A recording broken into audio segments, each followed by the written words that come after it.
আমেরিকার নিউ ইয়র্কে ঘটে যাওয়া ডিম নিক্ষেপের ঘটনায় হেনস্থার শিকার যেই নেতা, তিনি ছিলেন বাংলাদেশের অন্তর্বর্তী সরকারের প্রধান উপদেষ্টার সফরসঙ্গী। তাকে হেনস্থা যিনি করলেন, তিনি হলেন আমেরিকার নাগরিক, সিলেটের জকিগঞ্জের অধিবাসী।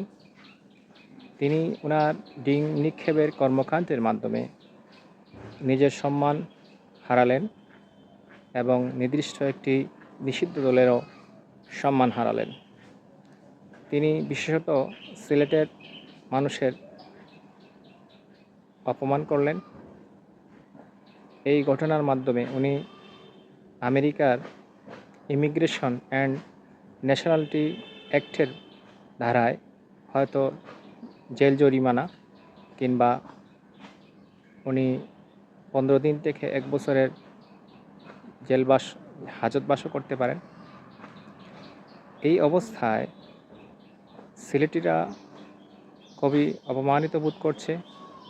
সিলেটিরা যে কোনো দলের হয়ে থাকেন না কেন, বিদেশের মাটিতে সিলেটের সম্মান যেন ক্ষুণ্ণ না হয়, সেদিকে খেয়াল রাখা সবার কর্তব্য। আমি একজন সিলেটের নাগরিক, সিলেটের মানুষ। সেই হিসাবে আমার দাবি, যারা সিলেটে অভিবাসী, সিলেটের মানুষ যারা বিদেশে অভিবাসী হিসাবে আছেন,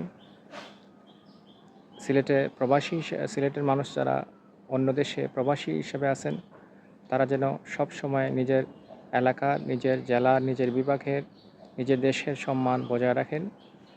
কোনো অবস্থায় যেন কোনো দলের পক্ষ থেকে পরিচিত হয়ে কোনো দলের পক্ষে কাজ করতে গিয়ে সিলেটের দেশ ও মাটির এবং দেশের মানুষের সম্মান যেন ক্ষুণ্ণ না করেন, সেদিকেই খেয়াল রাখবেন। আসলে আমরা অনেক ক্ষেত্রে আবেগ আপ্লুত হয়ে এমন কাজ করে ফেলি, যার জেরে আমাদের পরিবারের মানুষ, এলাকার মানুষ, জেলার মানুষ, বিভাগের মানুষ, দেশের মানুষ সবাই অপমানিত বোধ করে।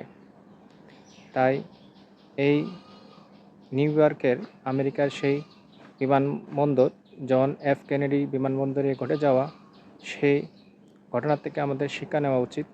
আমরা এমন কোনো দুর্ঘটনা ঘটাবো না, যার কারণে আমাদের দেশের সম্মান, এলাকার সম্মান, পরিবারের সম্মান ক্ষুণ্ণ হয়। আমরা সবসময় নিজের পরিবারের, জেলার, বিভাগের, দেশের সর্বতোভাবে নিজের দেশের সম্মানকে বজায় রাখব।